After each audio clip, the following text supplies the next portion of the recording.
The evidence that Jesus is reliable is historical in nature. It's found in the Gospels of Matthew, Mark, Luke, and John. The evidence includes 4 points. First point is the quality of his life. I have tried to live a life like Jesus. I have found it incredibly difficult. I have failed. Jesus didn't fail. He lived a morally perfect life. In my best moments, I have tried to live like Jesus, and I have blown it repeatedly. So I respect him for that, highly.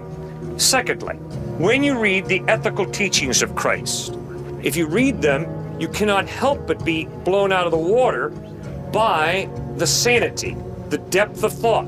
Robert Coles, a psychology professor at Harvard, points out that all writings on ethics over the past 2,000 years have been simple footnotes to the Sermon on the Mount. To try and argue that Jesus Christ was out of touch with reality after reading his ethical teachings is a sad commentary on a person's thinking.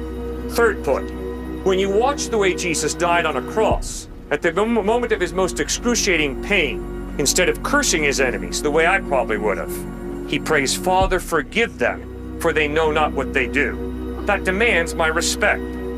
But fourthly, and most importantly, the historical evidence is 3 days after he died, he physically bodily rose from the dead. And over a period of 40 days, he appeared to over 500 people who saw him risen from the dead. That evidence taken together, his lifestyle, his ethical teachings, his death forgiving his enemies, and his resurrection from the dead, points to his credibility, his trustworthiness.